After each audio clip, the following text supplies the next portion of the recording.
नमो सिद्धाणं नमो आयुर्याणं नमो वज्रायाणं नमो लोये सहसाहुनं।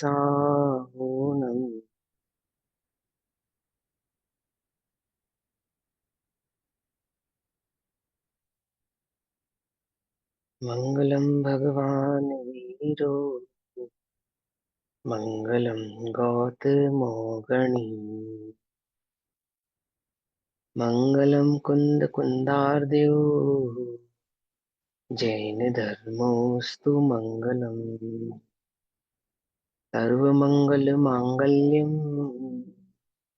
सर्वकल्याणकारकम् ज्ञानां सर्वधर्माणां जैनं जयतु शासनम्।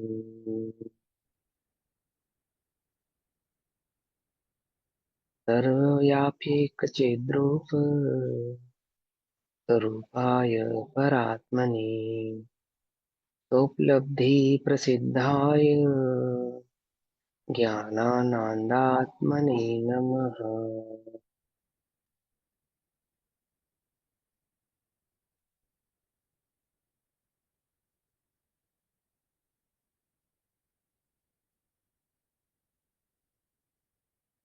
हमारे दोपहर कालीन कक्षा का विषय चल रहा है श्री प्रवचन सार जी ग्रंथ। प्रवचन सार जी का स्वाध्याय हम सभी आचार्य अमृतचंद्र देव द्वारा रचित तत्व प्रदीपिका तथा आचार्य जयसेन द्वारा रचित तात्पर्य वृत्ति टीका के आधार से कर रहे हैं। इसमें शुद्धोपयोग अधिकार के अंतर्गत ज्ञान तत्व प्रज्ञापन चलता है, जिसमें अभी तक 14 गाथाओं तक के भाव को हमने समझा है। 14वें नंबर की गाथा में आचार्य देव ने हमको समझाया कि शुद्धोपयोग परिणित जीव का लक्षण कैसा होता है। जिन्हें शुद्धोपयोग प्रकट हुआ है, ऐसे जीवों का क्या लक्षण है। ऐसे वे पंच महाव्रत 28 मूल गुणों को धारण करने वाले, है ना, शुद्धोपयोगी छठे सातवें गुण स्थान में झूलने वाले तीन कशा चुकड़ी के अभाव रूप मुनिराज होते हैं, जो प्रति अंतर मुहूर्त में शुद्धात्मा का सेवन करते हैं।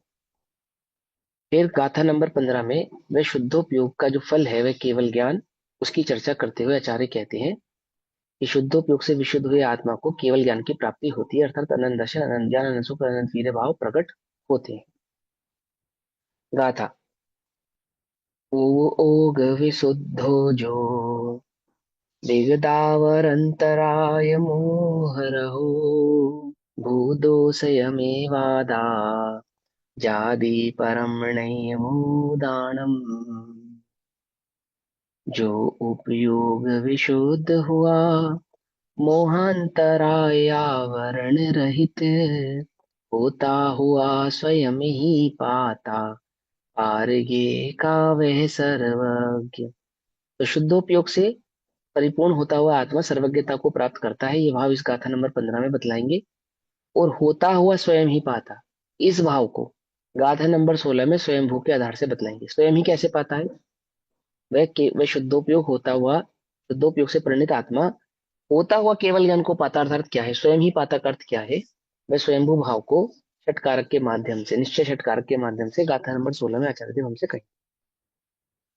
अभी हमने तत्व प्रदीपिका के आधार से आचार्य अमरचंद्र देव की टीका पढ़ी है। उसमें जो भाव बचा है उसको आगे पढ़ते, पेज नंबर 35 पेज नंबर, गाथा नंबर 15, सेकंड पैराग्राफ। यहाँ यह कहा है कि आत्मा ज्ञान स्वभाव है। यहाँ पर यह कहा है, कहाँ पर, इस ग्रंथ में, इस गाथा में। ठीक, ग्रंथ में तो कहा ही है, जिनागम में तो कहा ही है स्वभाव से तो, और इस गाथा में भी क्या समझाते हैं कि आत्मा ज्ञान स्वभाव है या नहीं, है ना। कौन आत्मा, कौन है ना, मैं निजी चैतन्य ज्ञायक भाव हूं ना। तो मेरी बात हो रही है, मैं कैसा हूं कि स्वभाव से ज्ञान स्वभावी हूं। आत्मा ज्ञान स्वभाव है और ज्ञान ये प्रमाण है, आदानान प्रमाणम। ठीक है ना, आत्मा ज्ञान प्रमाण है और ज्ञान ये प्रमाण है। ये प्रमाण है अर्थात प्रमाण का मतलब होता है विस्तार, उसकी नपाई। तो बोले ज्ञान को अगर हम नापे, आत्मा का माप कितना है, आत्मा को मापेंगे तो कितना, आत्मा कितना बनेगा, ज्ञान, ज्ञान प्रमाण। नहीं, ऐसा नहीं। ठीक है ना, दोनों बातें समझेंगे इसको। उत्तर गलत नहीं है, उत्तर सही है। सॉरी, मैंने एकदम से नहीं कह दिया। उत्तर सही है। लेकिन जब हम आत्मा को मापते हैं तो असंख्यात प्रदेशों से मापते हैं। आत्मा कितना बड़ा है ना। तो आत्मा का विस्तार जब नापे जाएगा तो उसको मापेंगे प्रदेशों से, असंख्यात प्रदेश ही आत्मा है। और उसी आत्मा को, भाव को ज्ञान से जब मापा जाता है तो ज्ञान का विस्तार कितना है, मैंने आत्मा का लक्षण ज्ञान है, और ज्ञान का विस्तार कितना है, तो बोले जितना ज्ञेयों का विस्तार है, यानी जितने ज्ञेय हैं उतना ही ज्ञान है। ज्ञान कितना लंबा चौड़ा है, बोले जितना लंबा चौड़ा ज्ञेय है। अब वो एक आदा नान प्रमाणम, आत्मा ज्ञान प्रमाण है और ज्ञान ज्ञेय प्रमाण है। तो आत्मा ज्ञान प्रमाण है, अर्थात जहां जहां ज्ञान व्याप्त होगा वहां वहां आत्मा होगा। समझना ध्यान से। तो क्या ज्ञान लोक के बाहर भी व्याप्तता है? नहीं व्याप्तता ना। लोक के बाहर भी ज्ञान व्याप्तता है क्या? समझना बड़े ध्यान से। थोड़ा सा इसकी भाव को समझना। यदि हम आत्मा को ज्ञान प्रमाण मानेंगे तो लोक से बाहर जो अलोक आकाश है जिसको ज्ञान जानता है, तो वहां आत्मा की उपस्थिति को भी मानना पड़ेगा। समझे? इसलिए वहां पे ये बात समझाई कि आत्मा का विस्तार तो असंख्यात प्रदेशों से मापा जाएगा। आत्मा का प्रदेश जहां होगा वहां आत्मा होगा। ठीक। और वह आत्मा क्योंकि उसका ज्ञान लक्षण है इसलिए इसको ज्ञान प्रमाण कहते हैं कि वह अपने असंख्यात प्रदेशों में ज्ञान भाव से स्थित होने के कारण आत्मा ज्ञान प्रमाण है। एक बात। दूसरी बात, कि ज्ञान विस्तार कितना है, ज्ञान कितना प्रमाण है, ज्ञान का कितना प्रमाण है, तो बोले ज्ञान लोकालोक प्रमाण है। अर्थात जितने ज्ञेय हैं, जितने ज्ञेय, जिसको ज्ञान जान सकता है, जो ज्ञान के जानने में योग्यता है, उसके आधार से ज्ञान का प्रमाण है। प्रमाण है मतलब ज्ञान में जानने की जो शक्ति है, तो कितनी है, कि समस्त ज्ञेयों को जानने की शक्ति होने के कारण ज्ञान लोकालोक प्रमाण है। ठीक है ना। तो क्या कहते हैं कि आत्मा ज्ञान स्वभाव है और ज्ञान ज्ञेय प्रमाण है। इसलिए समस्त ज्ञेयों के भीतर प्रवेश को प्राप्त ज्ञान जिसका स्वभाव है, यानी कि ज्ञाता, समस्त ज्ञेयों के भीतर प्रवेश को प्राप्त, अर्थात जिसने समस्त ज्ञेयों के भीतर प्रवेश कर लिया है। अब प्रवेश कर लिया है का मतलब ऐसा नहीं कि ज्ञान ज्ञान स्वभाव से निकलकर अन्य द्रव्य के अंदर चला गया है। जिसने समस्त ज्ञेयों के भीतर प्रवेश कर लिया है, अर्थात जिसने समस्त ज्ञेयों के भाव स्वभाव को भली प्रकार से पहचान लिया है, उसके द्रव्य गुण और पर्याय, माने ज्ञेयों का अंश भाव भी नहीं बचा है। जैसे हम कहते हैं ना, भाई साहब हम तुम्हें अंदर से पहचानते हैं, हम तुम्हें अंदर से पहचानते हैं। तो कैसे पहचानते हो तुम उसे अंदर से? किसी को तुम कहते हो ना कि इसको तो मैं अंदर बाहर दोनों तरफ से पहचानता हूँ, तो कैसे पहचानते हो? कि उसके मन को भी समझते हैं कि वो क्या सोचता है क्या करता है ना। और बाहर से तो जो शक्ल सूरत है उससे तो पहचानते ही है ना लोक में। ऐसे ही ज्ञान प्रवेश कर गया इन सेंस कि ज्ञान ने द्रव्य के समस्त ज्ञेयों के भाव को भली प्रकार से पहचान लिया। ज्ञेयों का अंश भी ऐसा नहीं बचा है जिसको ज्ञान ने नहीं पहचाना हो। अपने भाव स्वभाव को तो भली प्रकार से पहचानता ही है, लोगों के समस्त द्रव्यों का किस काल में क्या परिणमन होना है ये भी ज्ञान जानता है।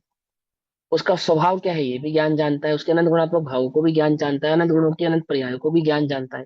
मैंने ऐसा कुछ भी नहीं बचा है जिसको ज्ञान नहीं जानता है, उसको कहते हैं प्रवेश करना।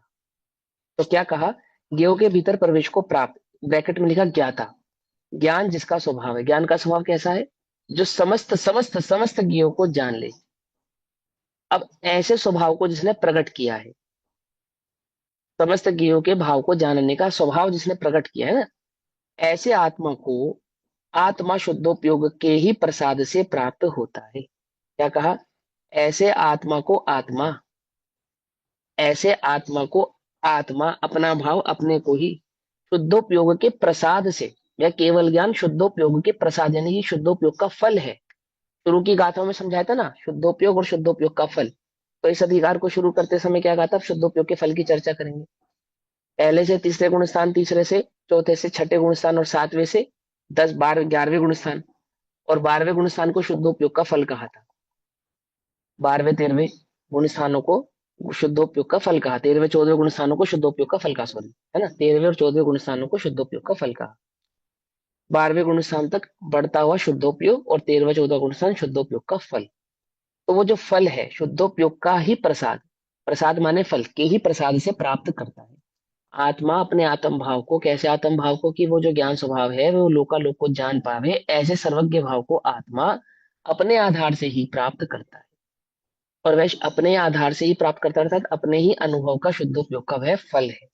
भावार्थ, शुद्धोपयोगी जीव प्रति क्षण अत्यंत शुद्धि को प्राप्त करता रहता है। शुद्धोपयोगी जीव प्रति क्षण अत्यंत शुद्धि को प्राप्त करता रहता है। ये आपने करणान योग में पहचाना ना, कि सातवें गुण स्थान से बढ़ते हुए गुण स्थानों में छपक श्रेणी जब जीव करता मांडता है, तो उसको क्या होता है, प्रति क्षण अनंत गुण, गुण श्रेणी निर्जरा, अनंत गुणी निर्जरा, अनंत गुणी निर्जरा कांडक घात रूप होती होती चली जाती है, प्रति समय होती है ना। तो वहां उस भाव को समझाया कर्णन योग के माध्यम से, और यहाँ इस भाव को कैसे समझा रहे हैं, वही सेम टू सेम बात, कि शुद्धोपयोगी जीव प्रति क्षण यानी कि प्रति समय अत्यंत शुद्धि को प्राप्त करता रहता है। अंतरंग और बहिरंग दोनों प्रकार की शुद्धियां हैं वहां पे। बहिरंग क्या है, वो जो कर्मों का अभाव हो रहा है उसको बहिरंग कह रहे हैं, और जो अंतरंग स्थिरता प्रकट होती जा रही है उसी के साथ, उसको अंतरंग कहते हैं।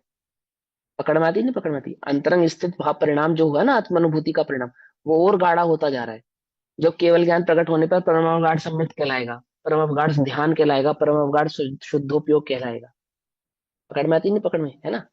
तो निरंतर स्थिति अंदर में भीतर में बढ़ती जाती है, और बाह्य क्या है वहां पे, मन वचन काय नहीं, वो जो कर्माश्रव है, वो जो कर्मों की स्थिति आत्मा के साथ संयोगी भाव थे, उनका निरंतर क्या होता चला जाता है, घात होता चला जाता है। समझे, निश्चय व्यवहार भाव रूप। तो क्या कहते हैं, शुद्धोपयोगी जीव प्रतिक्षण अत्यंत शुद्धि को प्राप्त करता रहता है। और इस प्रकार क्या होता है कि मोह का क्षय करके, जो चारित्र मोहिनी क्रम बचाता ना, दर्शन मोहिनी का तो अभाव कर ही चुका है वो। जब उसने छपक श्रेणी मांडी, तो उसका सम्य दर्शन कौन सा हो गया, बोलो। शायद। शाही को हो जाएगा ना, हाँ। शायद हो गया। तो दर्शाई शाही को जाएगा ना। तो उसने दर्शन मोह का तो अभाव ही कर दिया, तो दो उपयोग में प्रवेश करा छपक श्रेणी के साथ। तो अब क्या बचा है वहां पे, चारित्र मोहिनी बचा है। ठीक। तो इस प्रकार मोह का क्षय करके, जो बचा हुआ चारित्र मोहिनी भाव है उसका क्षय करके, निर्विकार चेतनावान होकर यानी कि विद्यमान समस्त कर्म भावों का अभाव करके, कौन से कर्म भावों का, घातिया कर्मों का, घातिया कर्मों की बात है यहाँ पे। विकार घातिया कर्मों की उपस्थिति को कह रहे हैं। अंतरंग में कषाय की उपस्थिति को, चाहे वह संजुलन रूप ही क्यों ना हो, उसको विकार कह रहे हैं। पकड़ में आती नहीं, पकड़ में आती बस।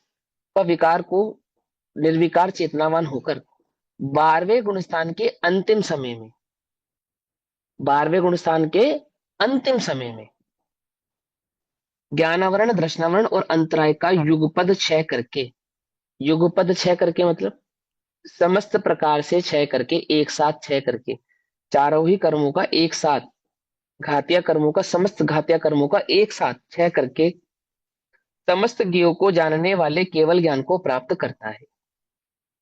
ठीक। इस प्रकार शुद्धोपयोग से ही शुद्धात्म स्वभाव का लाभ होता है। लाभ माने फल। शुद्धात्मा से ही, शुद्धोपयोग से ही शुद्धात्म स्वभाव का फल प्राप्त होता है, अर्थात केवल ज्ञान फल प्राप्त होता है शुद्धोपयोग से। और किसी उपयोग से केवल ज्ञान की प्राप्ति होती नहीं है। आत्मा की प्राप्ति भी शुद्धोपयोग से होती है, और फिर गुण स्थानों का बढ़ना भी शुद्धोपयोग से होता है, और गुण स्थानातीत यानी कि वो केवल ज्ञान की प्राप्ति भी शुद्धोपयोग से होती है। और फिर गुण स्थानातीत जो सिद्धावस्था है, वो भी शुद्धोपयोग से ही होती है। देखो समझाते हैं यहाँ पे। आपने ध्यान का स्वरूप पढ़ा था ना, ध्यान का स्वरूप, तो वहां पे भी यही बात समझाई थी आपको कर्णान योग में, जब आपने ध्यान का स्वरूप पढ़ा होगा। हालांकि तो अध्यात्म की बात है, और इसको अध्यात्म की मुख्यता से समझे तो बहुत आनंदित बात है, पर थोड़ा सा इंडिकेशन करने के लिए मैं ये बात बतला रहा हूँ, कि वहां पे जो शुक्ल ध्यान के चार पाए होते ना, तो पहला पाया शुक्ल ध्यान का 7वें गुण सांस के प्रथम भाव से शुरू होता है, और कहाँ तक रहता है, 8वें गुण स्थान के प्रथम भाव से शुरू होता है। ठीक। 7वें के अंतिम से 8वें के प्रथम से शुक्ल ध्यान प्रकट होता है। 7वें गुण स्थान तक धर्म ध्यान रहता है ना। पंचम काल में 7वां गुण स्थान होता है, शुक्ल ध्यान नहीं होता है, इसी कारण से नहीं होता है। तो 8वें के प्रथम भाव से, और वहां शुक्ल ध्यान, पहला शुक्ल ध्यान प्रकट होता है। और फिर कब तक चलता है वो पहला शुक्ल ध्यान, 12वें के पहले समय तक, और वहां जो 12वें में प्रवेश करता है तो दूसरे शुक्ल ध्यान के साथ प्रवेश करता है। पकड़ में ही बात। तो केवलियों को जो ध्यान होता है वो शुक्ल ध्यान होता है, दूसरे नंबर का शुक्ल ध्यान। अभी अभी दो शुक्ल ध्यान और बचे ना, केवलियों को अरिहंत भगवान को दो शुक्ल ध्यान होते हैं, दूसरे नंबर का शुक्ल ध्यान होता है। फिर जो दो शुक्ल ध्यान बचते हैं, अंत के दो शुक्ल ध्यान बचते हैं, वो 13वें और 14वें गुण स्थान में उनको प्रकट करके, और 14वें गुण स्थान में उस ध्यान का भी शमन करके सिद्ध अवस्था को जीव प्रकट हो जाता है। तो ध्यान से समझेंगे, केवलियों को शुक्ल ध्यान होता है और सिद्धों को कोई ध्यान नहीं होता है। समझना ध्यान से, है ना, सिद्ध भगवान को कोई ध्यान नहीं होता है। अब शुक्ल ध्यान जो कि शुद्धोपयोग के आश्रय से प्रकट हुआ है, उस शुद्धोपयोग के आश्रय से प्रकट किया उन्होंने अर्यंत अवस्था को। ठीक। और उस अर्यंत अवस्था में केवल ज्ञान आवरण दर्शन आवरण आदि का अभाव करके केवल ज्ञान को उन्होंने प्रकट किया। लेकिन अभी भी दो शुक्ल ध्यान बाकी हैं होने। अब वो जो दो शुक्ल ध्यान है, यानी कि ध्यानातीत गुण स्थानातीत की जो अवस्था को प्राप्त होंगे, तो वह भी इस शुद्धोपयोग के बल से ही होंगे। वहां पे भी यही शुद्धोपयोग ही काम आएगा, इसी शुद्धोपयोग के आधार से ही वे दो ध्यान प्रकट होंगे, और ध्यानातीत भी इसी शुद्धोपयोग से होंगे। तो ये बात क्यों समझाई हमको कि 13वां और 14वां गुण स्थान, ठीक है ना, वो पार करके जो सिद्धत अवस्था को जीव प्राप्त हुआ है, तो वहां पे दो बार फल काउंट किया उन्होंने कि अर्यंत अवस्था और सिद्ध अवस्था शुक्ल ध्यान का फल है, ऐसा कहा। क्या कहा? स्पेशल काउंट किया नहीं क्या? मात्र केवल ज्ञान शुक्ल ध्यान का फल है, ओ सॉरी शुद्धोपयोग का फल है, ऐसा नहीं कहा। अर्यंत अवस्था भी शुद्धोपयोग का फल है और सिद्ध अवस्था भी शुद्धोपयोग का फल है, ऐसा कहा। दो बार काउंट किया। ध्यान दिया या नहीं ध्यान दिया? क्या कहा उन्होंने? पहले से लेकर तीसरे तक घटता हुआ अशुभ उपयोग, चौथे से लेकर छठे तक बढ़ता हुआ शुभ उपयोग, और फिर सातवें से लेकर 12वें तक बढ़ता हुआ शुद्ध उपयोग, और केवल ज्ञान प्रकट करने वाला अरहंत अवस्था और सिद्ध अवस्था वह शुद्धोपयोग का फल, ऐसा कहा। वहां पे 13 और 14 ऐसा ऐसा गुणस्थान काउंट नहीं किया। ध्यान दिया था इस बात पे? नहीं ध्यान दिया था? देखो,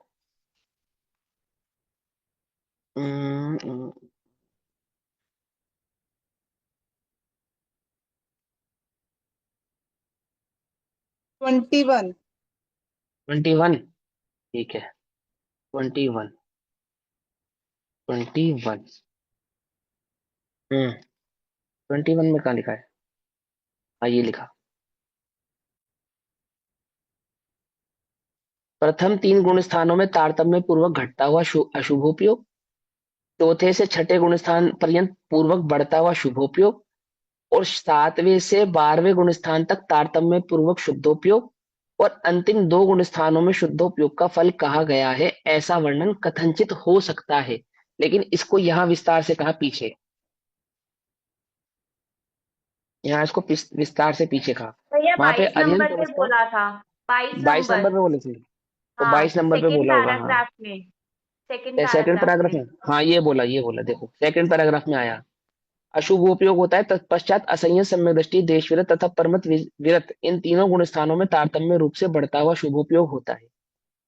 तत्पश्चात अप्रमत आदि से लेकर क्षीण कषाय पर्यंत छह गुण स्थानों में तारतम्य से बढ़ता हुआ शुद्धोपयोग, और बाद में उसके बाद संयोग जिन संयोगी जिन तथा अयोगी जिन दो गुण स्थानों में शुद्धोपयोग का फल कहा है, ऐसा सूत्र का भावार्थ है। तो संयोगी जिन और अयोगी जिन, इन दोनों को शुद्धोपयोग का फल कहा है। आई बात समझ में? नहीं समझे? संयोगी जिन और अयोगी जिन के का मतलब क्या है? यानी अरिहंत अवस्था और सिद्ध अवस्था, वो दोनों क्या है? शुद्धोपयोग का फल है। तो यहाँ ये बता रहे हैं कि वह केवल ज्ञान प्रकट हुआ वो शुद्धोपयोग के आधार से हुआ, और केवल ज्ञान प्रकट करने के पश्चात जो सिद्ध अवस्था प्रकट होगी, सिद्ध अवस्था भी तो होगी या नहीं होगी? तो वो भी शुद्धोपयोग से ही होगी, वो भी भैया शुद्धोपयोग से होगी। ठीक है, हाँ बोलो। यहाँ पे तारतम्य में तीन अर्थ दे रखे, घटता हुआ, बढ़ता हुआ, बढ़ता हुआ, तो मतलब क्या? हाँ, तो तो हमने घटता हुआ बढ़ तारतम्यता का अर्थ तो हमने हाँ क्वांटिटी देखो, पढ़ा है ना, तो यहाँ पे हाँ तो घटता बढ़ता कंटिन्यू, नहीं है। तो क्या हाँ, हुआ? कंटिन्यू। घटता बढ़ता, हाँ सुनो, कॉन्टिन्यूटी का मतलब, तारतम्यता का मतलब होता है लगातार। पहले तो तारतम्य शब्द का मतलब समझो। तारतम्य शब्द का मतलब होता है लगातार। तो पहले से तीसरे गुण स्थान में लगातार की अपेक्षा से देखने पर वे घटते हुए अशुभ उपयोग के परिणाम होते हैं। ठीक, कोई भी जीव पहले, दूसरे, तीसरे और चौथे ऐसे गुण स्थानों को नहीं पाता। पहले से चौथे में और फिर घटता हुआ तीसरा, दूसरा, पहला, ऐसा सिस्टम होता है ना, होता है ना।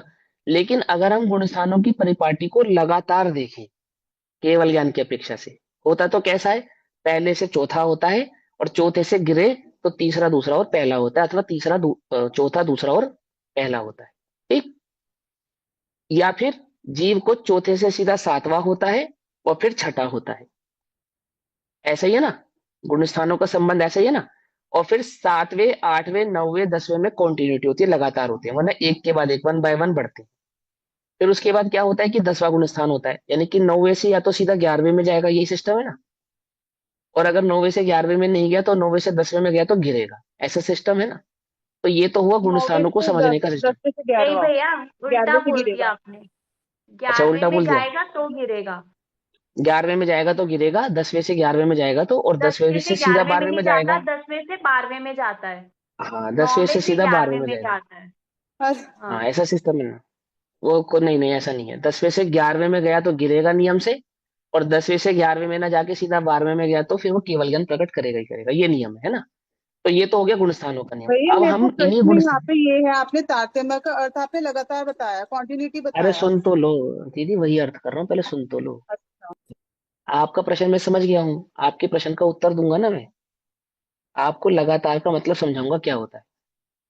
पहले तो गुण स्थानों की परिपाटी को तारतम्यता से जोड़ोगे तो नहीं समझ में आएगा, तभी तो मैं पहले वो समझाया कि जब हम गुण स्थानों की चर्चा करते हैं तो गुण स्थानों की चर्चा हम तारतम्यता के आधार से नहीं करते हैं। हम गुण स्थानों की चर्चा तो गुण स्थानों की अपेक्षा से ही करते हैं, सिर्फ गुण स्थानों की अगर हम चर्चा करें तो गुण स्थानों की चर्चा में क्या कहा जाएगा कि किसी भी जीव को पहले से चौथा होगा। ठीक, और गिरते हुए तीसरा, दूसरा, पहला, अथवा चौथे से दूसरा या पहला, ऐसा हुआ, ऐसे आगे के गुण स्थानों में सिस्टम समझाया। लेकिन यदि हम इन्हीं गुण स्थानों को लगातार की दृष्टि से देखें, पहला, पहले के बाद दूसरा, दूसरे के बाद तीसरा, तीसरे के बाद चौथा, चौथे के बाद पांचवा, ना कि ऐसा देखें कि पहले से चौथा, फिर चौथे से गिरता हुआ, फिर चौथे से सातवां, फिर सातवें से गिरता हुआ, ऐसे ना देखकर यदि हम इनको सबको लाइन से देखें, लाइन से देखें, जैसे शेड कलर होता है, कलर शेड होता है, देखा कलर शेड होता है, तो कैसा होता है वो, एक एक तारतम्यता से होता है ना, एक लाइन से होता है, घटते हुए शेड और बढ़ते हुए शेड होते हैं उसमें, लाइट से लाइटर होते हैं, लाइटर से लाइट होते चले जाते हैं और फिर डार्कर होते चले जाते हैं, ऐसा होता है ना सिस्टम। तो इन्हीं 14 गुण स्थानों को यदि हम लगातार की दृष्टि से देखें, अप डाउन की दृष्टि से ना देखें, किस दृष्टि से ना देखें, ये वहां से जंप करके जाने वाला और फिर गिरने वाला, ऐसा ना देखकर सीधा 1 2 3 4 5 6 7 8 9 10 ऐसे देखें, तो पहले से जो तीसरे गुण स्थानों के परिणाम हैं वो गिरते हुए अशुभ उपयोग के परिणाम है, और फिर चौथे से छठे गुण स्थान के जो परिणाम है वहां पे जो परिणाम होंगे वो बढ़ते हुए शुद्ध उपयोग वाले होंगे, और फिर सातवें से और 12वें पर्यंत तक के जो गुण स्थान है वो बढ़ते हुए शुद्ध उपयोग के गुण स्थान होंगे। पकड़माई नहीं पड़माई। अगर हम इन्हीं गुण स्थानों को लगातार देखेंगे तो, और लगातार देखने की संभावना किसको है, लगातार तो केवल ही जानते हैं ना, वहां तो केवलियों के आधार से बतला रहे हैं इस बात को कि किन्हीं भी गुण स्थानों के परिणामों को, इन गुण स्थानों के परिणामों को अगर हम लगातार देखें, लगातार समझें, तो लगातार समझने पर हमें यह समझ में आता है कि पहले गुण स्थान में जितना अशुभ उपयोग होता है दूसरे में उससे कुछ कम होता है। अब दूसरा गुण स्थान होता कितने समय का, जरा ये बताओ आप पहले तो, दूसरा और तीसरा गुण स्थान कितने समय ये का आप होता है। दूसरा समय तो अनंत, वो 6 आवली समय का हाँ, होता है। 6 आवली का होता है, चलो 6 आवली का होता है। अब 6 आवलियों का जो परिणाम है, क्या वो छद्मस के ज्ञान का विषय है, बोलो। मैं अपने ही स्वयं के परिणाम को जान सकने में समर्थ हूँ 6 आवलियों के परिणामों को, बताओ। तो किसने बताया कि दूसरे गुण स्थान और तीसरे गुण स्थान का परिणाम क्या होगा, कौन जानता है ये तो केवल ही जानते हैं ना, ये तो केवल ही जानते हैं ना। तो वह केवल ज्ञान के आधार से वस्तु स्वरूप को बतलाने वाले वे आचार्य समझा रहे हैं कि जो हम गुण स्थानों को पकड़ते हैं या समझते हैं वो तो बहुत मोटा मोटा तो स्थूल स्थूल कथन है, लेकिन इन्हीं गुण स्थानों को आप परिपाटी की अपेक्षा से देखिए, अगर तारतम्यता यानी लगातार की दृष्टि से देखेंगे तो गुण स्थानों का ऐसा स्वरूप है कि पहला गुण स्थान अशुभ उपयोग का गुण स्थान है, दूसरा कुछ कम शुभ उपयोग का गुण स्थान है, और तीसरा कुछ कम शुभ उपयोग का गुण स्थान है। चौथा गुण स्थान शुभोपयोग का गुण स्थान है कि हम तो चौथे गुण स्थान में अशुभ देखते हैं, जब चौथे गुण स्थान में सम्यक दृष्टि जीव युद्ध आदि कर रहे हैं अथवा विवाह आदि के कार्य कर रहे हैं, क्या हम उनको शुभ अशुभ माने या शुभ माने? तो बोले गुण स्थान की कंटिन्यूटी की अपेक्षा से, जहां जिस अपेक्षा से उन गुण स्थानों का वर्णन है वहां से देखेंगे। तो चौथा, पांचवा और छठा गुण स्थान शुभोपयोग का गुण स्थान है। हाँ, चौथे गुण स्थान में जो शुभोपयोग है उससे कुछ अधिक पांचवे में है, और पांचवे में जो गुण स्थान जो शुभोपयोग है उससे अधिक छठे में होता है। तो क्या वहां उपयोग अशुभ नहीं होता? चौथे, पांचवे और छठे गुण स्थानों में उपयोग अशुभ नहीं होता है? ये होता तो है, पर हम उसे गिनते नहीं है, काउंट नहीं करते। क्योंकि अशुभ उपयोग का फल क्या है? अशुभ उपयोग का फल तो नरक, तिर्यंच और मनुष्य आदि गतियों को प्राप्त होना है। समझ में आ रही बात, नहीं समझ में आ रही है ना? वो स्वरूप समझो, उसके क्लियर भाव हो को गया समझो। पॉइंट, वो वाला पॉइंट जो मैं पूछ रही थी वो क्लियर हो हाँ गया। हाँ, वो आप जो क्वेश्चन उठा रहे थे वो आप उसकी अपेक्षा से देख रहे थे, जंप की अपेक्षा से। और मैं जो यहाँ प्रश्न उठा हाँ, रही थी मैं ये उठा रही थी, जो हाँ, तारतम्य कि का कम ज्यादा। तुम्हारे माइंड में हाँ, फिट है ना, वो हमें यही समझ रखा है, फ्लक्चुएशन हाँ, घटता बढ़ता, और यहाँ पे भी घटता नहीं बढ़ता है। नहीं, और आपने बताया लगातार हाँ, क्वांटिटी में। लगातार कंटिन्यूटी देखोगे तो वाली बात हाँ। भी क्लियर हो गई। 1 से 14 में जब हाँ, हमने देखा तो 1 से 3 हाँ, शुभोपयोग अशुभोपयोग अशुभ घटता उपयोग, हुआ, हाँ। फिर हाँ, बढ़ता हुआ, फिर फिर वो बड़ा, शुभोपयोग बढ़ता हुआ, हाँ, ऐसे। फिर वो बढ़ता हुआ ऐसे। आती ठीक नहीं है। समझ में बात? ऐसे समझा रहे हैं वहां पे। जैसे कलर चार्ट होता है, कलर चार्ट में क्या होता है, जैसे व्हाइट कलर से शुरू करते हैं और ब्लैक कलर तक लेकर जाते हैं, तो बीच में कितने सारे कलर होते हैं? तो जितने भी सारे कलर होते हैं वो घटते बढ़ते नहीं होते? बोलो, घटते बढ़ते होते हैं, लेकिन वो लगातार है, वो घटता बढ़ता नहीं है। समझे नहीं समझे? वो लगातार है कि सफेद में लगातार पीला रंग मिलता चला जाता है और उसका रंग बदलता चला जाता है, लाल होता चला जाता है। फिर लाल में लगातार अन्य रंग मिलता चला जाता है, फिर वो लगातार नीले रंग की ओर बढ़ता चला जाता है, फिर लगातार उसमें शेड बढ़ता चला जाता है और उसका रंग लगातार रूप से बढ़ता चला जाता है। तारतम्यता का ये अर्थ होता है। आती है बात समझ में, नहीं समझ में आती है? ऐसा। हाँ, तो चलो अब गाथा नंबर 15 पे आते हैं फिर से। तो क्या कहते हैं कि वह शुद्धोपयोग का जो फल है वो क्या है? कि वह केवल ज्ञान है और सिद्ध अवस्था है, दोनों। ये जो ध्यान की बात हमने अभी करी है ना, ये ध्यान की बात अभी आचार्य जयसेन द्वारा हमको जानने में आएगी। अब तात्पर्य वृत्ति टीका के आधार से आचार्य जयसेन 15 नंबर गाथा पे टीका करते हैं। पेज नंबर 36 पेज नंबर पर क्या कहते हैं? पहले वे भूमिका को समझाते हैं कि क्या कहा गया है और क्या कहा जाएगा। समझे? क्या कहा गया है अभी तक और आगे क्या कहा जाएगा, इस भाव को आचार्य जयसेन समझाएंगे। सबसे पहले आप इसे समझो, गाथा नंबर 15 के पश्चात क्या कहते हैं आचार्य जयसेन? वे कहते हैं, पढ़ के बैठे थे? नहीं है? नहीं? चलो सुनो। अभी थोड़ा सा तत्पश्चात, ओवरव्यू किया था बस, 5 मिनट कोई बात पहले। नहीं। हाँ, तत्पश्चात सामान्य रूप से सर्वज्ञ सिद्धि। अब इसके बाद ये 14 नंबर की गाथा कही, इसके बाद तत्पश्चात माने 14 नंबर की गाथा तक जो भाव आचार्य देव ने कहा है, उसके बाद अब सामान्य रूप से सर्वज्ञ भगवान की सिद्धि करते हैं। सर्वज्ञ की सिद्धि किए बिना सर्वज्ञ के तत्व की सिद्धि नहीं हो सकती। ये बात समझ लेना ध्यान से। सर्वज्ञ की सिद्धि सर्वप्रथम है। जब तक सच्चे देवशास्त्र गुरु के स्वरूप की ही सिद्धि नहीं करोगे आप, तत्व समझ में नहीं आएगा। तो क्या कहते हैं? तत्पश्चात सामान्य रूप से सर्वज्ञ सिद्धि, फिर ज्ञान विचार और संक्षेप में शुद्धोपयोग के फल के कथन से 7 गाथाएं हैं।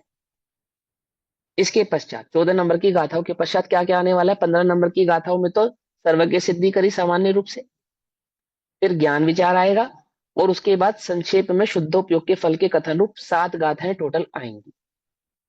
फिर आगे क्या आएगा? वहां 4 स्थल हैं, यह कि उन 7 गाथाओं के 4 चरण होंगे। 7 गाथाओं में 4 बातें बतलाई जाएंगी। 4 पॉइंट्स हैं उसके, कौन कौन से? उनमें प्रथम स्थल में सर्वज्ञ के स्वरूप कथन के लिए प्रथम गाथा है। सर्वज्ञ का कैसा स्वरूप है, सर्वज्ञ किसको कहना, क्या उसका लक्षण है, वो पहली गाथा में तो ये बतलाएंगे। तथा स्वयंभू के कथन के लिए दूसरी गाथा है कि वे जो सर्वज्ञ भाव प्रकट हुआ, ये जो 15 नंबर में सर्वज्ञता समझाया ना, सर्वज्ञ प्रकट हुआ केवल ज्ञान, और केवल ज्ञान का संक्षेप स्वरूप समझाया कि जो लोका लोक को जाने उसको सर्वज्ञ कहते हैं। जो समस्त ज्ञों को जान जाए वो ऐसे ज्ञान को सर्वज्ञ कहते हैं। और वह सर्वज्ञ भाव प्रकट कैसे होता है, तो उसका स्वयंभू कथन तथा स्वयंभू के कथन के लिए दूसरी गाथा है। यानी कि वे किसी के द्वारा दिया नहीं जाता, स्वयं प्रकट किया जाता है, स्वयं से प्रकट किया जाता है, स्वयं के लिए प्रकट किया जाता है। स्वयंभू माने जो स्वयं से हो, जो स्वयं से हो। भगवान का एक नाम स्वयंभू भी है ना। आत्मा को स्वयंभू कहते हैं, द्रव्यों को भी स्वयंभू कहते हैं, सातों तत्वों 6 द्रव्यों को भी स्वयंभू कहते हैं। और अरिहंत भगवान का भी एक नाम स्वयंभू है। अर्थात जो किसी के आशीर्वाद, किसी की कृपा से प्रकट नहीं किया गया है, जो अपने आधार से अपने लिए अपने को ही प्रकट करके दिया जाने वाला परिणाम है, भाव है, अभेद षटकारक रूप, उसको स्वयंभू कहते हैं।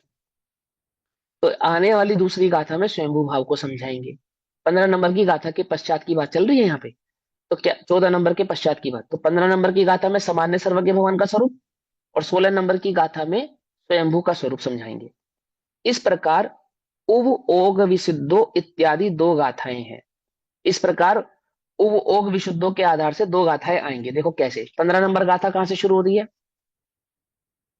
उव ओग विशुद्धो, यहीं से शुरू हो रही है ना।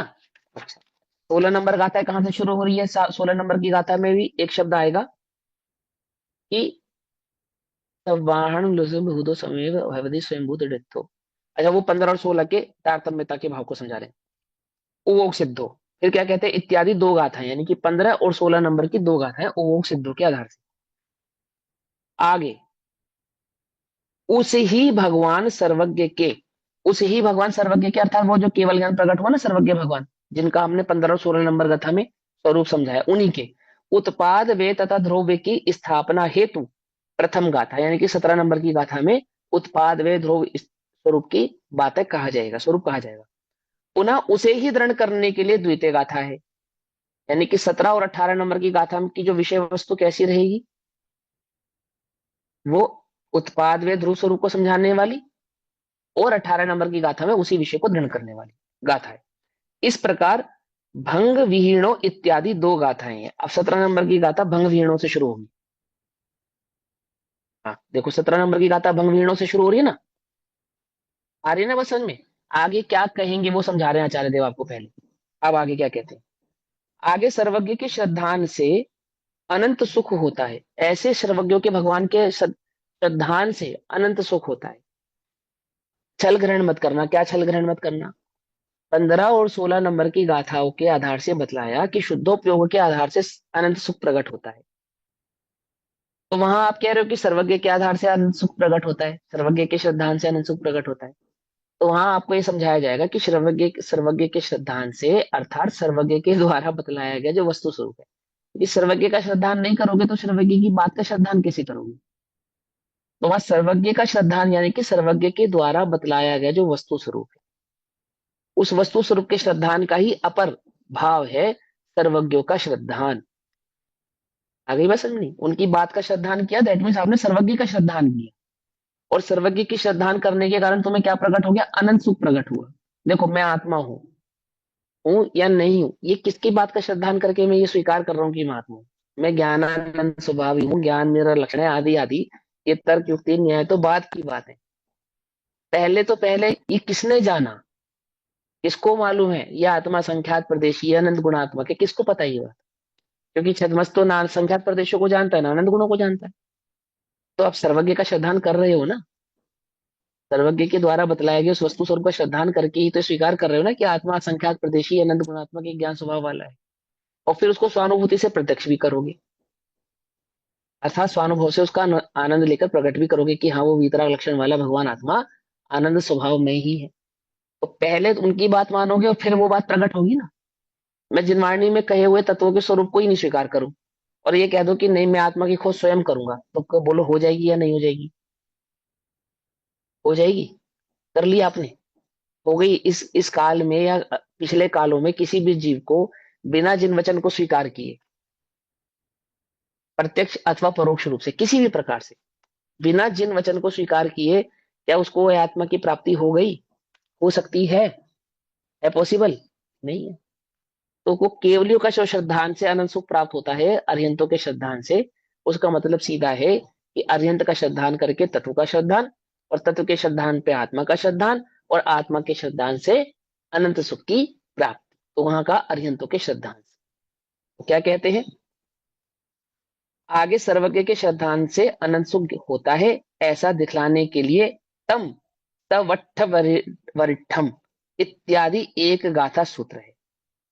आगे अतीन्द्रिय ज्ञान सुख के परिणमन के कथन की मुख्यता से प्रथम गाथा है। फिर अतीन्द्रिय ज्ञान सुख के संदर्भ को समझाने वाली गाथा है। केवली भगवान के भोजन कवलाहार के निराकरण की मुख्यता से दूसरी गाथा है। इस प्रकार पक्षिणा घाई कम्मो इत्यादि दो गाथाएं और हैं। तो ये टोटल 7 गाथाओं का स्वरूप आगे आएगा। ये आचार्य जयसेन देव ने हमको बतलाया। अब 15 नंबर की गाथा में क्या भाव है वो कहते हैं, इस प्रकार द्वितीय अंतर अधिकार में 4 स्थलों द्वारा समूह पीठिका है, वह इस प्रकार है। आगे शुद्धोपयोग के लाभ यानी कि प्राप्ति के बाद केवल ज्ञान होता है ऐसा कहते हैं। 14 नंबर की गाथा में क्या बताया, शुद्धोपयोग, और 15 नंबर की गाथा में उसका फल प्राप्त होता है ऐसा। अथवा द्वितीय भूमिका अनुसार कुंद कुंद आचार्य देव संबोधन करते हैं कि हे शिव कुमार महाराज, हे शिव कुमार महाराज, शिव कुमार कौन है, कौन है, वो कह रहे हैं वो जो मोक्ष को इच्छा इच्छा रखता है ना, धारण करने वाला है, जो मुमुक्षु जीव है उसको शिव कुमार क्या है यहाँ पे। हे शिव कुमार महाराज, कोई भी, ये शिव कुमार महाराज जो है वो कहते हैं कि कोई भी निकट भव्य जीव संक्षेप रुचि वाला पीठिका के कथन को सुनकर ही आत्म कार्य कर लेता है। अब सुनो ध्यान से, जब केवल ज्ञान का फल, वो शुद्धोपयोग का फल केवल ज्ञान है, यहां तक आए ना हम, तो कहने क्या कहना चाहते हैं आचार्य, हमसे कहते हैं कि जो शुरू की गाथाओं में वस्तु स्वरूप कहा ना, कि पहले घटता हुआ गुणस्थान, बढ़ता हुआ शुद्धोपयोग आदि आदि, और वो आत्मा के आश्रय से शुद्धोपयोग प्रकट होता है, शुद्धोपयोग ही करने योग्य है और कुछ करने योग्य नहीं। तो जो संक्षेप रुचि वाले हैं वो तो इतनी सी बात सुनकर भी अपना काम कर सकते हैं, इतनी सी बात करके ऐसे शुद्धोपयोग की महिमा लाकर आत्मा की महिमा लाई, और आत्मा की महिमा को जानकर अपना कार्य कर कर वे सिद्ध अवस्था को प्रकट कर लेते हैं। लेकिन कुछ विस्तार रुचि वाले होते हैं, उन्हें फल भी बतलाना पड़ता है कि ये जो शुद्धोपयोग है इसका फल केवल ज्ञान है, फिर केवल ज्ञान का स्वरूप भी बतलाना पड़ेगा, फल का निर्णय करना पड़ेगा ना, बतलाना पड़ेगा वो फल कैसा है। अनंत सुख होगा, अनंत दर्शन होगा, अनंत वीर्य होगा, अनंत काल तक रहेगा, कभी छूटेगा नहीं, अविच्छिन्न होगा आदि आदि। समस्त लोक को जानेगा, लोकालोक भाव को जानेगा, ऐसा। तो क्या कहते हैं कि कोई भी निकट भव्य जीव संक्षेप रुचि वाला पीठिका के कथन को ही सुनकर आत्म कार्य कर लेता है। कोई तो ऐसे होते हैं उन्हें बहुत विस्तार से बात कहने की आवश्यकता नहीं पड़ती, पर अन्य कोई विस्तार रुचि वाला शुद्धोपयोग से उत्पन्न सर्वज्ञ के ज्ञान और सुख आदि को विचार कर बाद में आत्म कार्य करता है ऐसा कहते हैं। आई बात समझे, कुछ तो रुचि वाले, संक्षेप रुचि वाले इतनी सी बात को अपना काम कर लेंगे, लेकिन कुछों को फल और फल का विस्तार बदलाना पड़ता है, तत्पश्चात वे अपने आत्म कार्य को करते हैं। ऐसे रुचि वाले जीव होते हैं। अब रुचि कहने का तात्पर्य ये समझ लो, ऐसा उनका क्षेम है, ऐसी उनकी योग्यता है, ऐसी उनकी बुद्धि है ना, ऐसी ही उनकी रुचि है। तो तात्पर्य वृत्ति में अब वो जो 15 नंबर की गाथा है उसका भाव करते हैं, वो ओग विशुद्धो जो, जो उपयोग से या शुद्धोपयोग परिणाम से विशुद्ध होकर, ठीक है ना, जो उपयोग से विशुद्ध होकर या शुद्धोपयोग परिणाम से विशुद्ध होकर परवर्तता है, अर्थात जो शुद्धोपयोग को धारण करता है। पहली बात क्या होता है उसको, अब यहाँ पे ये भी बात समझ लो कि यहाँ शुद्धोपयोग को धारण करता है, तो यहाँ पे एक ही मुख्यता से राजमार्ग से कथन होता है ना, क्योंकि क्योंकि कर्णन युग में तुमने वो सारे भाव तो पहले पढ़े हुए हैं। आचार्य देव जब आपको बतला रहे हैं ना, ये वस्तु स्वरूप समझा रहे हैं यहाँ प्रवचन सार जी में, तो वहां पे ये बात अंडरस्टूड है, ऐसा वो मानकर चल रहे हैं, एज्यूम कर रहे हैं कि जो ये प्रवचन सार पढ़ने बैठा है ये जीव आगम को तो भली प्रकार से पहचानता ही है। आगम इन सेंस वो कर्णान योग में जो गुण स्थानों का स्वरूप कहा है, जो मोक्ष मार्ग का स्वरूप कहा है ना, कहाँ घटना, कहाँ गिरना, कहाँ बढ़ना, छपक श्रेणी और आदि आदि आदि, ये तो पहचानता ही है। तो हमें इसको इतना डिटेल बताना नहीं पड़ेगा कि हम छपक श्रेणी की बात कर रहे हैं, उपशम श्रेणी की बात कर रहे हैं, और 7वें गुण स्थान से ऊपर के शुद्धोपयोग की बात कर रहे हैं, 8वें गुण स्थान की कर रहे हैं, आदि आदि। जैसे तुम प्रश्न कर सकते हो कि भैया वो जो केवल ज्ञान को प्रकट करने वाला शुद्धोपयोग है वो तो 8वें गुण स्थान में होता है, श्रेणी मांडने पर ही होता है, उससे पहले तो होता नहीं है ना, 7वें गुण स्थान से तो होता नहीं। ऐसा प्रश्न उठ सकता है या नहीं उठ सकता, कुछ बात समझे नहीं। श्रेणी मांडे बिना तो केवल ज्ञान कैसे प्रकट करेगा बोलो, और पंचम काल में तो श्रेणी मांडता नहीं है जी, पकड़ में ही बात नहीं, पकड़ में आ रही है। और यहाँ तुम ध्यान की बात कर रहे हो जी, शुक्ल ध्यान की बात, वो तो पंचम काल में होता ही नहीं, यहाँ तो मात्र धर्म ध्यान ही होता है। ऐसा प्रश्न कर सकते हो तुम, नहीं नहीं कर सकते, कर सकते हो ना। तो वो कह रहे हैं कि ये सारे भाव तो भली प्रकार से तू पहचानता ही होगा, हमें इनकी डिटेल बताने की तुझे आवश्यकता नहीं है। हम तो ये कह रहे हैं कि तू किसी काल में भी बैठा हो, केवल ज्ञान प्रकट करने का एकमात्र मार्ग शुद्धोपयोग है। अब वो शुद्धोपयोग कौन सा शुद्धोपयोग है कि वो छठे वाला है, 7वें वाला, 7वें वाला, 8वें वाला, 9वें वाला, इस चक्कर में नहीं। एक शुद्धोपयोग शुद्धोपयोग और उसकी कॉन्टिन्यूटी, बस खत्म बात। दूसरी कोई बात हम तुझसे यहाँ पर कर नहीं रहे हैं, हमें ये डिटेल समझाने की आवश्यकता नहीं है। तो ये अंतर्गर्भित बात है कि केवल ज्ञान प्रकट करेगा तो छपक श्रेणी वाला ही करेगा, छायक समय दृष्टि ही करेगा, अन्य चौथे काल में ही करेगा, आदि आदि। तो ये सब उनके ज्ञान में पहले से ही ज्ञात है और तुम इन विवक्षों को भली प्रकार से पहचानते हो। यहाँ तो इनका लक्ष्य ये कराना है कि यदि इन सारी बातों को सुनकर पढ़कर तुझे ये लगता हो कि पंचम काल में शुद्धोपयोग तो होता नहीं और मैं शुद्धोपयोग को ग्रहण करके क्या करूंगा, आदि आदि, तो यहाँ समझा रहे कि देख भाई, पहली बात तो शुद्धोपयोग के साथ ही वर्तता है शुभोपयोग। यदि तुझे शुभोपयोग की महिमा आ रही है तो तुझे अभी शुद्धोपयोग प्रकट नहीं हुआ है। और जिन्हें शुद्धोपयोग प्रकट होता है उनको शुभोपयोग की महिमा नहीं आती, एकमात्र शुद्धोपयोग के सिवा अन्य वे कुछ चाहते नहीं है। दो बातें ये समझ ले। और तीसरी बात कि वो जो शुभोपयोग जिसको तू भला जान रहा है वो तो जलते हुए तेज तपाए हुए घी के समान है, उस मुमुक्षु को वह चाहिए नहीं। आ रही है बात समझ में? नहीं आ रही है? आती है ना? तो यहाँ ये बात समझा रहे, इसकी मुख्यता से इस कथन को कर रहे। ध्यान ध्यान से समझना, क्या कहते हैं कि जो उपयोग से या शुद्धोपयोग परिणाम से विशुद्ध होकर प्रवर्तता है, अर्थात जिसने शुद्धोपयोग को धारण किया है, जब प्रकट होगा तब प्रकट होगा। स्वरूप तो समझ लो, स्वरूप को स्वीकार नहीं करेगा तो प्रकट कैसे होगा? क्या कहते हैं आचार्य कुंद कुंदे मालूम? आचार्य कुंद कुंदे कहते हैं, वो शब्द भूल गया मैं, सामर्थ हो तो करो, वो शब्द कुछ और है वो, लेकिन है ना, और सामर्थ नहीं हो तो मत मत करो। शक्य, परंतु शक्य और शक्य शक्य शक्य, हाँ, शक्य हो तो करो, शक्य नहीं है तो मत करो, परंतु श्रद्धा तो शक्य की करो। क्या कहा? कुछ बात समझ में नहीं? तुम उस भाव को प्रकट कर पा रहे हो या नहीं कर पा रहे हो, परंतु तुम्हारी मान्यता क्या है? तुम्हारी मान्यता कि तुम मानते क्या हो, तुम्हारा लक्ष्य क्या है, उद्देश्य क्या है, वो तो तुम्हारा क्लियर होना चाहिए। विजन तो क्लियर होना चाहिए। कुछ बात समझ में नहीं? विजन को तुम प्राप्त कर पाओगे, अप्रोच कर पाओगे, नहीं कर पाओगे, वो तो सेकंड बात है। पर तुम्हारा विजन क्या है, तुम्हें वस्तु स्वरूप की कितनी समझ है? तो यहाँ उस समझ की अपेक्षा से बात है ना। तो जो उपयोग से या शुद्धोपयोग परिणाम से विशुद्ध होकर प्रवर्तता है, अर्थात जिसने शुद्धोपयोग को धारण किया है, सीधा सीधा लाइन का अर्थ है। आगे, नष्ट हुए हैं, उसके नष्ट हो जाते हैं। क्या नष्ट हो जाते हैं? उसके आवरण, उसके आवरण नष्ट हो जाते हैं। कौन से आवरण नष्ट हो जाते हैं? विग दावरंतराय मोहरव, अर्थात ज्ञानावरणी दृष्टावरणी अंतराय तथा मोह रूप रज, जिसके ऐसा होता हुआ, अर्थात जिसके ज्ञानावरणी दृष्टावरणी अंतराय और मोहिनी रूपी रज यानी आवरण नष्ट हो जाते हैं। किसके नष्ट हो जाते हैं? जो शुद्धोपयोग को धारण करता है उसके नष्ट हो जाते हैं। ठीक, फिर क्या कहते हैं? प्रश्न, कैसे नष्ट हो गए? शुद्ध, उसने तो शुद्धोपयोग को धारण किया था, उसने तो कर्मों में कुछ किया ही नहीं, वो तो आत्मा में लीन था, आत्मा में लगन था, कर्मों की तरफ तो उसका ध्यान ही नहीं था। एक एक कर्म को पकड़ता, उनको मिटाता, उनको जलाता, उनको भगाता, ऐसा तो वो कुछ भी नहीं कर रहा था। वो तो एकमात्र आत्मा का आनंद ले रहा था। ऐसे कैसे नष्ट हो गए? है ना? तो क्या कहते हैं, कैसे नष्ट हो गए? उत्तर, स्वयमेव, स्वयमेव अपने आप, निश्चय से स्वयं ही नष्ट हुए हैं चारों घातिया कर्म। क्या कहा? वे जो चार घातिया कर्म जिनके अभाव हुआ है वो अपने आप ही हो गए हैं, करना नहीं पड़ा है, एक शुद्धोपयोग का फल है ये। आठ कर्मों को अभाव करना हो, चार कर्मों का अभाव करना हो, अथवा कर्मों का अभाव करना हो, तो क्या करें?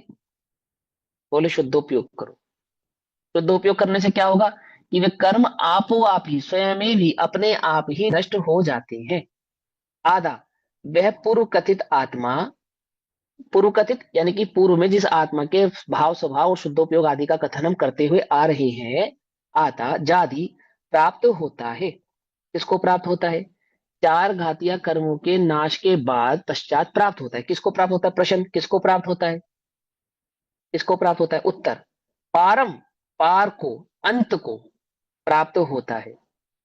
अंत को प्राप्त होता है, अंत को प्राप्त होता है यानी कि जीव का एंड हो जाता है, ऐसा नहीं। पार को प्राप्त होता है। बोले किसके पार को प्राप्त होता है? प्रश्न, किसके पार को प्राप्त होता है? उत्तर, नय भूदानम, ओहो, ज्ञेय रूप पदार्थों के पार को प्राप्त होता है, अर्थात समस्त ज्ञेयों को जान लेता है। समझे? केवल ज्ञान की महिमा बतला रहे हैं, वो अनंत सुख की महिमा कहां से बतला रहे हैं? केवल ज्ञान से समझा रहे हैं कि ऐसा वह जीव शुद्धोपयोग के बल पे चार घातिया कर्मों का नाश करके नए भूदानम अर्थात ज्ञेयों के पार को प्राप्त कर लेता है, अर्थात सभी पदार्थों को जानता है, ऐसा यहाँ अर्थ है। इसका विस्तार कहते हैं, इस भाव का विस्तार कहते हैं। जो निर्मोह शुद्धात्म अनुभूति लक्षण शुद्धोपयोग नामक परिणाम से, जिसे आगम भाषा में, देखो क्या आ गया, जिसे आगम भाषा में क्या कहा है, पृथक्त्व वितर्क विचार नाम प्रथम शुक्ल ध्यान कहते हैं। यानी किसकी बात कर रहे हैं यहाँ पे, आठवें गुण स्थान की बात कर रहे हैं, सीधी सीधी सी बात।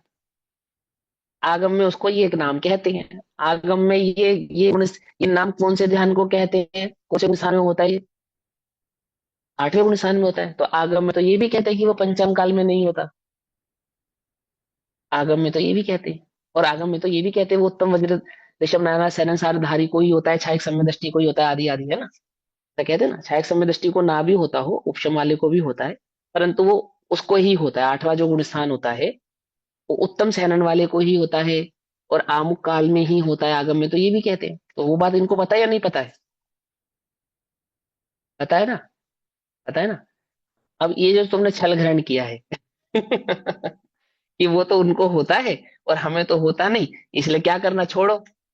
तो वो तुम्हारी बुद्धि यहाँ लगा रहे कि सुनो मेरे भाई, तुम्हारा लक्ष्य शुद्धोपयोग में नहीं है, इसका मतलब, इसका सीधा सीधा अर्थ यही है कि तुम शुद्धोपयोग को धारण करने की रुचि वाले जीव ही नहीं हो। तो तुम्हारी रुचि जगाने के लिए वो समझा रहे कि सुनो, इसका विस्तार सुनो, ध्यान से सुनो इस बात को। क्या कहते हैं, जो निर्मोह आत्म अनुभूति लक्षण शुद्धोपयोग नामक, शुद्धोपयोग का लक्षण क्या है, क्या है, आत्म अनुभूति। हाँ, ये लक्षण है उसका।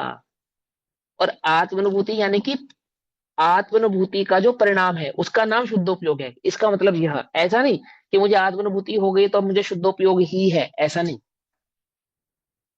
ऐसा नहीं, जैसे छठे गुण स्थान को शुभोपयोग कहा, तो छठे गुण स्थान में क्या आत्मानुभूति नहीं होती, पर उसको शुद्धोपयोग नहीं कहा।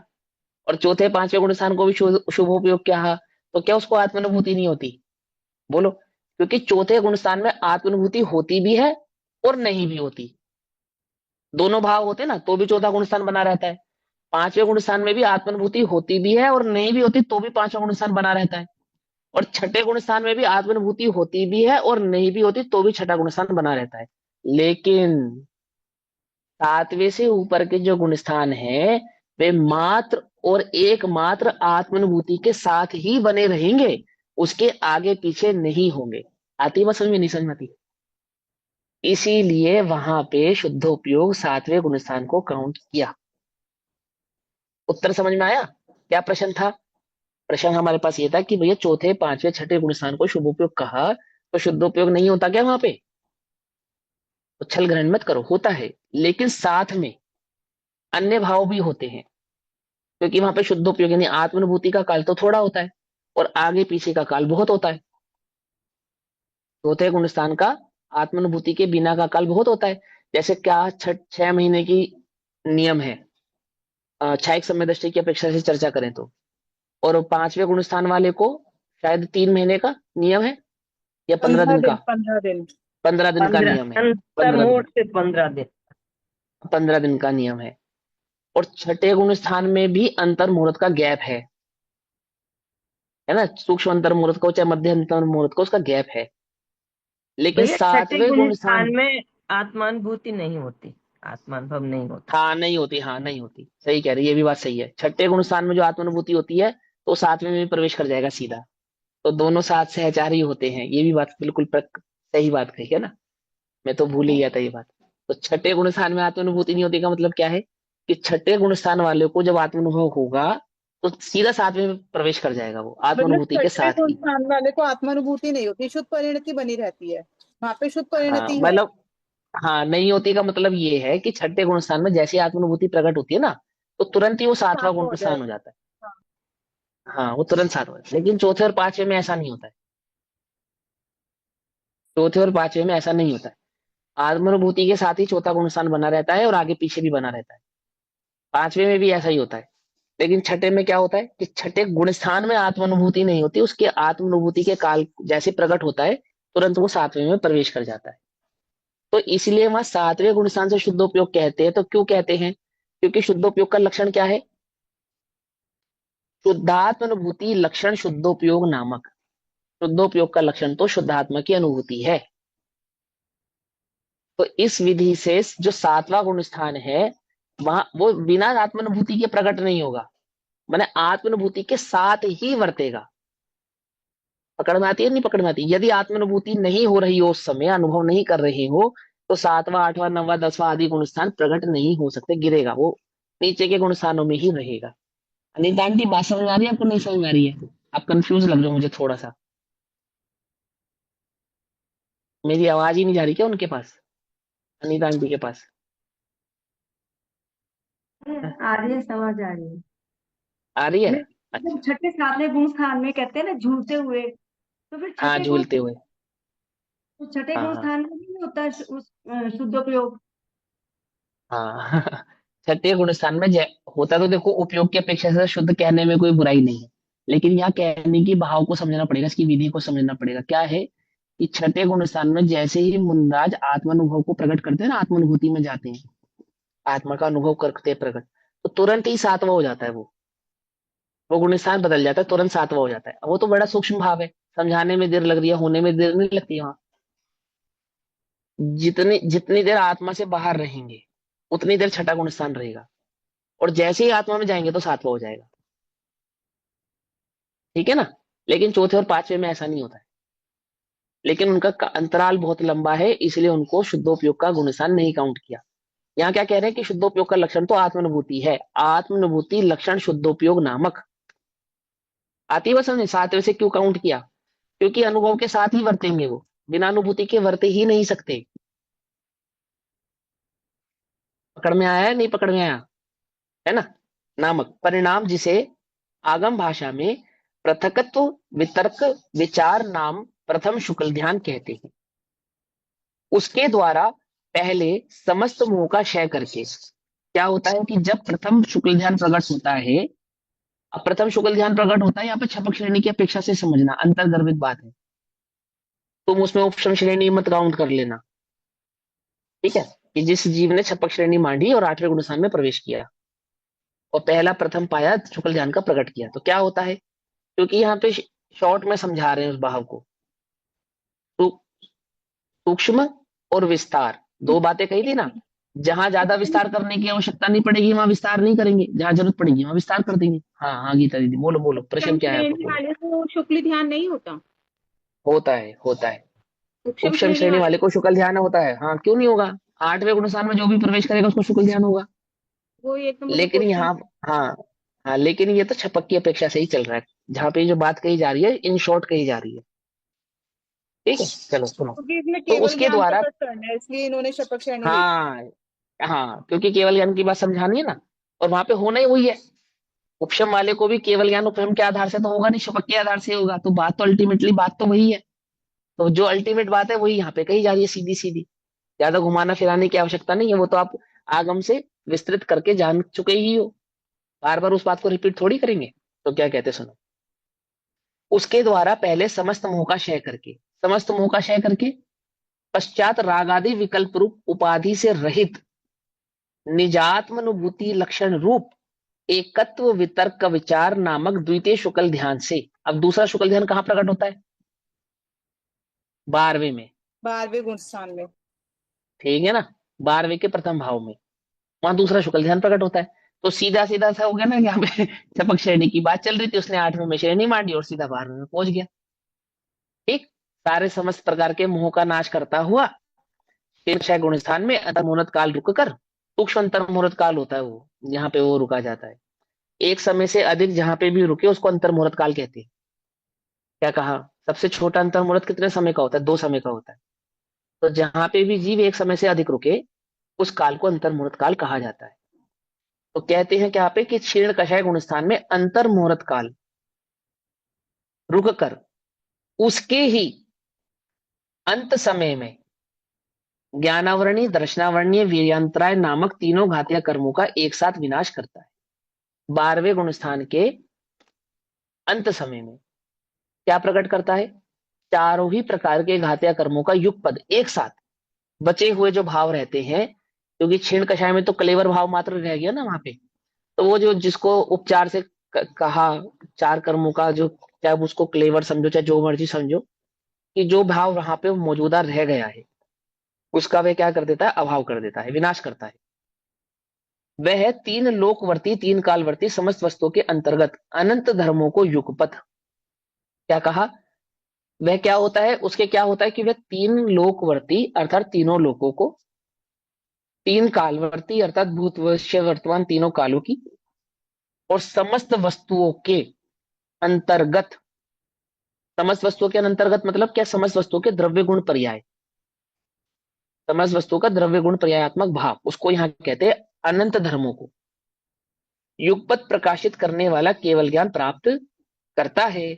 इससे सिद्ध है, क्या सिद्ध है, कि शुद्धोपयोग से सर्वज्ञ होते हैं। इससे क्या सिद्ध होता है कि शुद्धोपयोग से ही सर्वज्ञता प्रकट की जा सकती है, अन्य किसी उपयोग योग से सर्वज्ञता प्रकट की जा सकती नहीं है। ऐसा।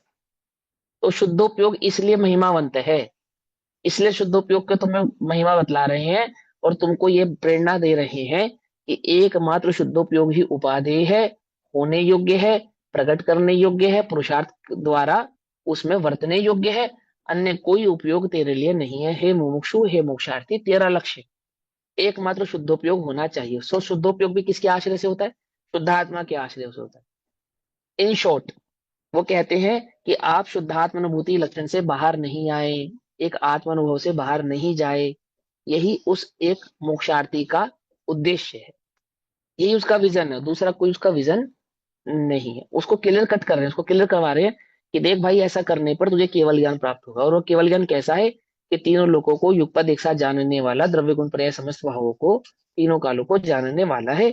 और इससे यह सिद्ध होता है कि वह शुद्धोपयोग से ही प्राप्त होता है, प्रकट होता है, तो तू शुद्धोपयोग को धारण कर।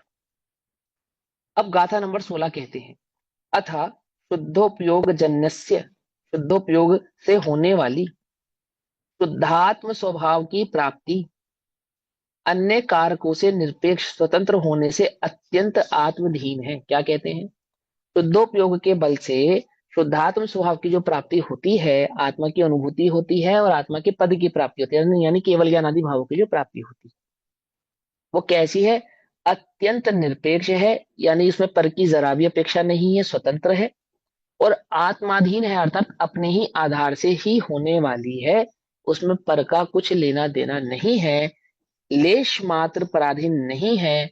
इस भाव को गाथा नंबर 16 में प्रकट करते हैं।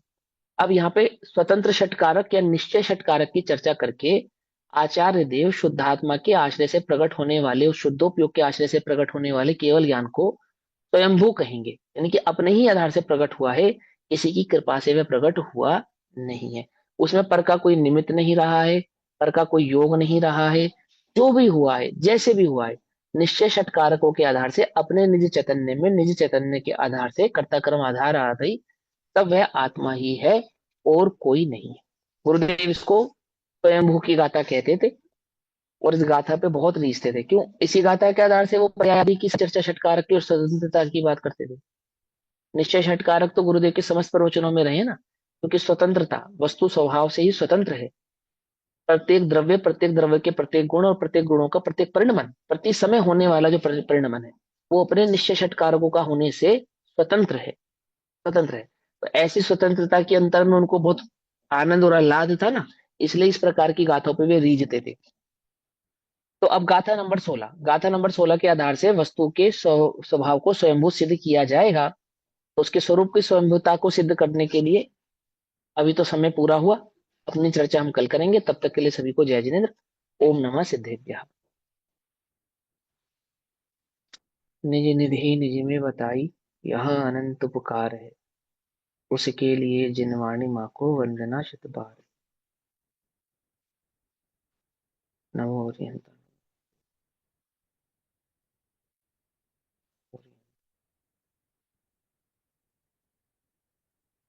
नमो हरिहंत।